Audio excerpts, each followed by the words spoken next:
The ice of 2 decades of sanctions and isolation is beginning to melt. As of late 2003, Gaddafi's Libya began opening its gates to a West longing for opportunities to invest in.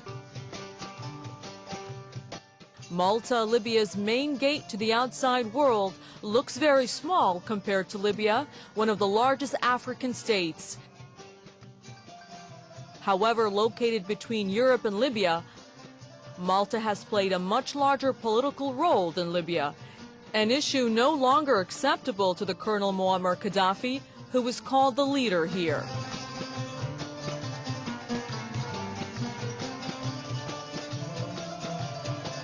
He decided to reconcile, accepting harsh financial and political terms, paying billions of dollars to the victims of Lockerbie, damning the father of money.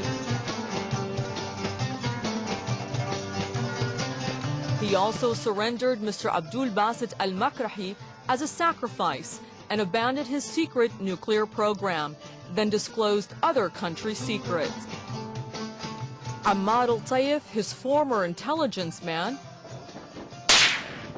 becomes the Minister of Tourism, entrusted with improving Libya's image in the new age. He invited a number of foreign journalists for a tour introducing past and present Libya to the outside world, while showcasing Libya's potential investment opportunities. Yet many saw this step as a drift toward pervasive corruption.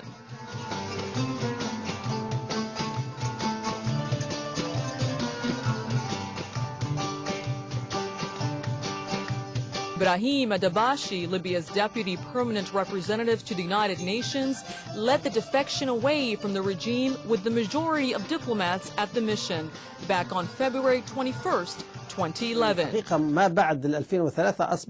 In fact, after 2003, Gaddafi and his family, with his affiliates, speeded up looting of Libya's wealth for their own personal benefit.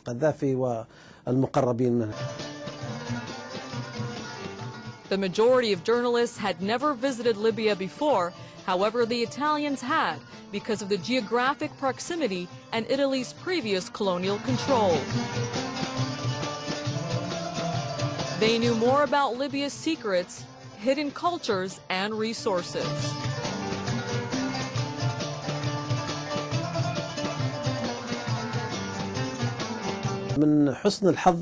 Luckily, Libya's revenues are enormous. However, we may say that since the beginning of 1980s, most of it has been earmarked to promote the persona of Gaddafi himself. Since the discovery of oil in 1959 and end of monarchy in 1969, little has changed in people's lifestyles here. Things remain the same since the Ottomans or before. New buildings are a few in the capital. So far, they have failed to obscure the glories of a deeply entrenched past in and around the capital.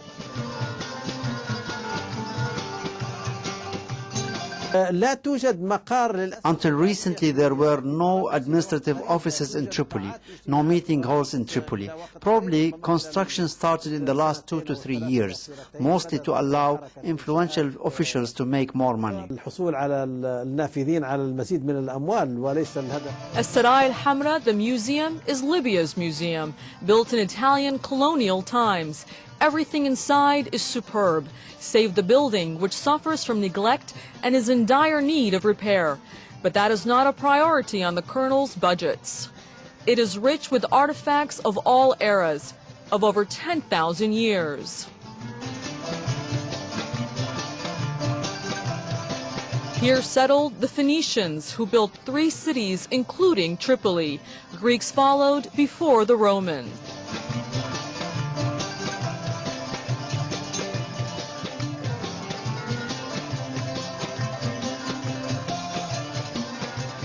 The mosques of Tripoli still recall the footsteps of the Prophet's companions. Libya's historical reserve beats the most Mediterranean heritage and speaks for its glories.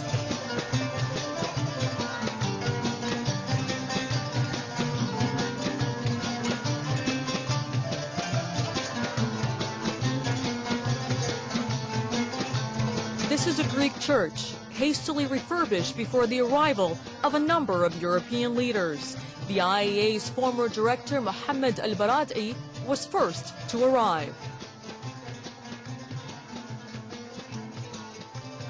It is said in Tripoli that when Mr. al-Baradei was asked if he had found weapons of mass destruction in Libya, his reply was, "I did not find the weapons, but I found the mass destruction." In this corner of the world, the type of technology remains the same since the forefathers, except for the gas cylinder.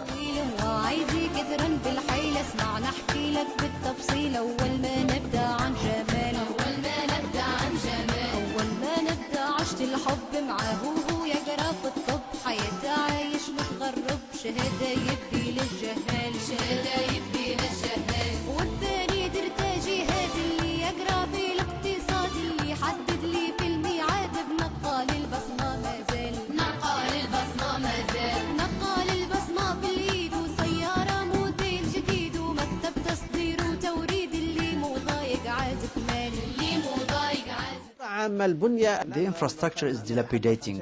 When we talk about the sewage system, unfortunately there is not a single Libyan city that has a sewage treatment system.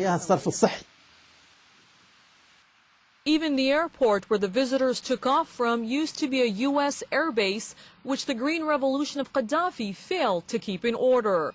It is Moetika or Wilis in Tajura district, near Tripoli. Until 1970, it used to be the largest U.S. air base abroad, housing 4,600 Marines. The United States bombed it in 1986, then again in April 2011. Everything in the base shows of neglect, except for the Russian luxurious airplane itself. Well kept and nicely furnished, short of its particularly noisy engines.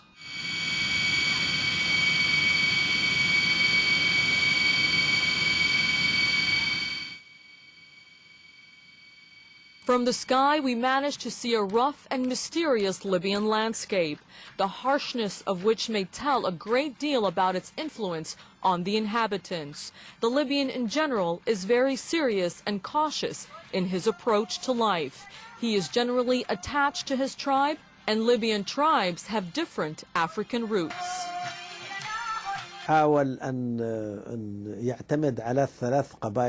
He tried to rely on 3 tribes and gave them prominence. They are the Gaddafis, Warfillas, and Magarhas. He tried to impress on them that their destiny hangs on their partnership with him. If he goes, the Libyans will massacre them. However, this is diminishing with time. We have to admit that there are certain social communities in central and southern parts of Libya who are still hanging on to the Gaddafi's regime for many reasons, including their privileges and fear of the alternative. What's going to happen to them, especially in the Arab world, where we have the idea of taking revenge? The state, which is home to just under 7 million people, is divided into coast and desert. Distances here are measured by thousands of kilometers. We are not separate from the people of the coast and the desert of Western Africa. That is why the majority of them are Muslims and neighbors. They are intertwined with Arabs.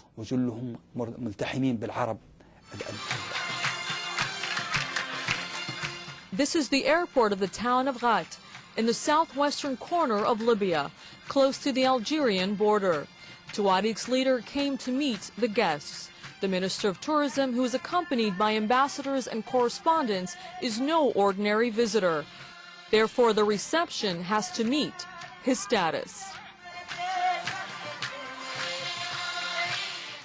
He recruited many of these tribe members in his personal troops and security apparatus. Therefore, they are, of course, embroiled in Gaddafi's defense. Yet in spite of all these preparations for the historical occasion, there was not enough time to resurface the only road in the area.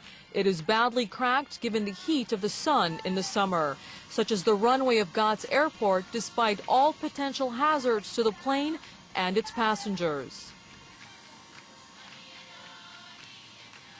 Ghat is an ancient town where Libyan and African cultural festivals are held every year. الطرق جميعها متهالكة. All the road and transport systems are decaying. No building of modern roads or railways. There is no public transport. We used to have excellent bus service between Tripoli and Benghazi using passenger coaches and vans. Now the cost of a road building in Libya is 10 times higher than in Tunisia. الطرق التي تنفذ في تونس. The important visitors who came from different parts of the globe with all the differences in their traditions will find only a large tent where they have to sit on the ground to have lunch. The colonel's government did not build palaces or public halls for such events. In fact, he has many palaces in every Libyan city, in all Libyan regions. But it is often said, this is the leader's rest house. But in reality, they are houses. Houses, as some media have shown, like the one in Baida city, which has solid fortifications underneath. They are very costly.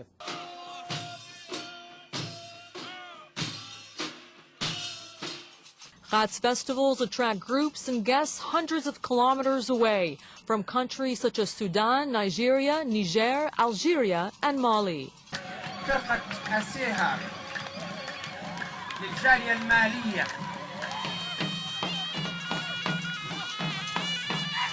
The event, where artists mingle with music players, women, warriors, and knights and dignitaries, is held in the open with little spending and a great deal of human effort. We are here in the People's Republic, or the great socialist People's Libyan Arab Jamahiriya, as was called by Mr. Gaddafi.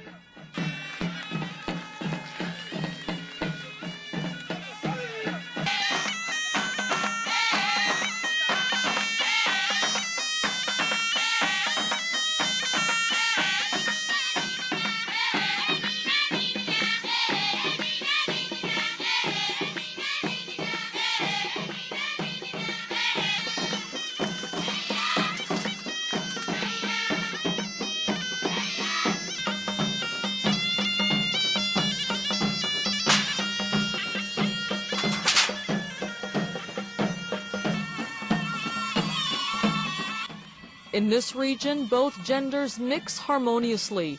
Moreover, men are veiled because they are more vulnerable to harsh weather conditions, whereas women enjoy almost all the freedom they want. They sing and clap to men as they dance, showing their martial and artistic skills.